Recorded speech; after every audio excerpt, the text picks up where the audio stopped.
एक गांव था, नाम था सहूरपुर। क्योंकि उस गांव में बस सहूर सरनेम वाले ही रहते थे, इसलिए उस गांव का नाम पड़ गया था सहूरपुर। वहीं रहता था एक मजाकिया आदमी, ठुन ठुन ठुन सहूर। वो सबसे अलग था, आंखें बड़ी, हाथ लंबी और एक अजीब सी मुस्कान। गांव के लोग उससे प्यार से कहते थे ठुन ठुन। ठुन ठुन का काम ही था लोगों को हंसाना।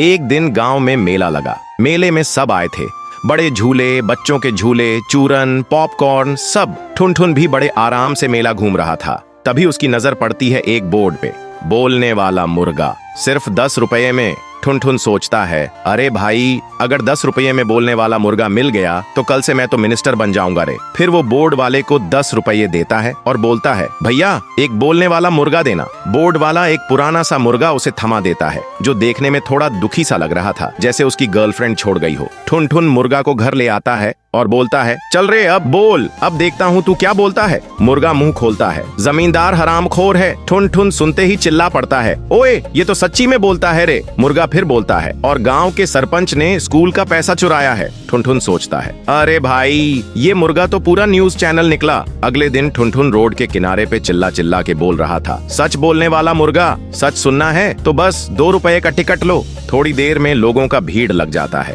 और मुर्गा बोलता जाता है, मुंशी की चोरी, मास्टर जी की दूसरी शादी और रामलाल के टॉयलेट में व्हिस्की का अड्डा। गांव में हंगामा मच जाता है। सब लोग उस मुर्गे से डरने लगे थे, कहीं उनका भी सच ना बाहर आ जाए। और ठुन ठुन भी गांव में और ज्यादा छा गया था, लेकिन दुश्मनी भी बढ़ने लगी थी। एक रात जमींदार ठुन ठुन के घर आया और गुस्से में बोला, अगर तू इस मुर्गे का मुंह बंद नहीं करवाया तो तुझे फ्राई करके कुत्ते को खिला दूंगा, और धमकी देकर चला गया। ठुन ठुन घबरा गया, पर मुर्गा बोला, टेंशन न ले ठुन ठुन भाई, प्लान बी रेडी है। ठुन ठुन बोला, तू तो बड़ी चालाकी से बोलता है बे। मुर्गा ने आंख घुमाई और बोला, अरे मैं बोलता ही इसलिए हूँ क्योंकि मैं मुर्गा नहीं, रॉ का सीक्रेट एजेंट हूँ, अंडरकवर पे था। ठुन ठुन सुनते ही बेहोश हो जाता है।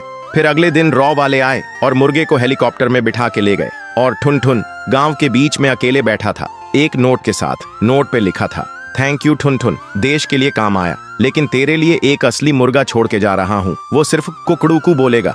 तो दोस्तों, अगर आपको भी ठुन ठुन की तरह कभी जिंदगी में बोलता मुर्गा मिला हो तो कमेंट करो कुकड़ूकू।